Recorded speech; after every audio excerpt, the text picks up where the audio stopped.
Hi everyone, Aidan here with etrailer.com. Today we're taking a look at the Yakima RidgeBack on our 2020 Nissan Rogue Sport. The RidgeBack is a hanging style bike rack that holds the bike up here by the frame and down in these cradles using the ZipStrips. We've got two up top and one around the seat post here to limit our side-to-side movement, helping with bike-to-bike contact. This doesn't completely eliminate that side-to-side movement, but it does help it quite a bit. And these ZipStrips work significantly better than just the straps that go over the top of the frame like you see on a lot of other hanging style bike racks. This is a more premium style rack, and it does have a lot of the features that you'd expect, like tilting away. This can't be done with the bikes loaded, so we'll get the bike off here first. I'll come around to where it's a little easier to pinch these two tabs and remove the zip strip, and we can get the bike unloaded.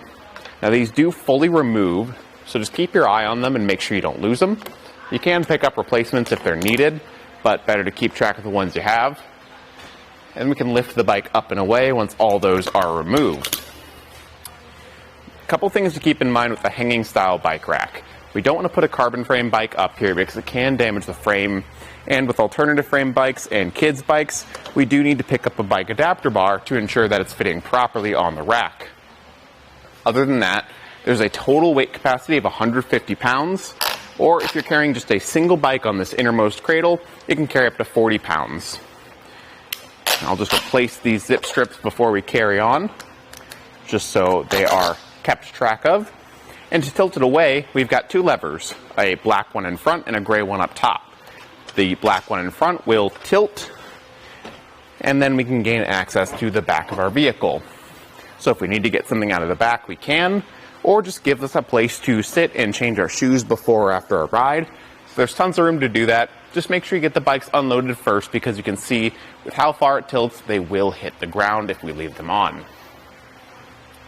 I'll set this back down, and as you lift it back up, keep your fingers clear of that lever. It will snap back in, and it will pinch you if you keep your fingers there. As far as measurements go, we want to see how far this sticks out from the back of the vehicle. At the outermost point, adding 39.5 inches to the Rogue Sport. That does stick out a fair bit, but again, it does hold 4 bikes, so that's pretty okay. The gray lever here can be used to fold those arms down though, so if we have bikes unloaded and we want to leave this in the hitch between rides, we can. In this state, it's only going to be sticking out about 12 inches, so it's a lot more manageable this way. Easier to pull into a parking spot and easier to pull in your garage, depending on the space you have. Just be mindful that you still have something back here in the hitch, adding length to your vehicle. Down near the hitch, we can see it's working with our 2" by 2" receiver tube, but it'll also work with 1¼ if we have that too. And then it comes with a built-in anti-rattle knob that can be locked for security, and that'll keep things solid in the hitch. I like that it's tool-free, and I really like that it's lockable for that security aspect. And overall, I think the RidgeBack's a pretty solid bike rack. The one thing I would maybe consider looking at to compare this to is the Curt Premium.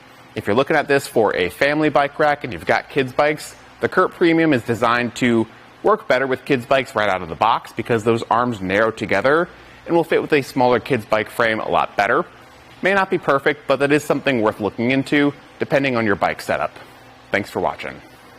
Here it is on our test course. We'll start by going through the slalom. This is going to show us the side-to-side action, which simulates turning corners or evasive maneuvers. Next, we're at the alternating speed bumps, which we'll see the twisting action. This will simulate hitting a curb or pothole or driving over uneven pavement. And finally, we have the full speed bumps, where we'll see the up and down action, which is just like driving out of a parking lot, garage, or driveway.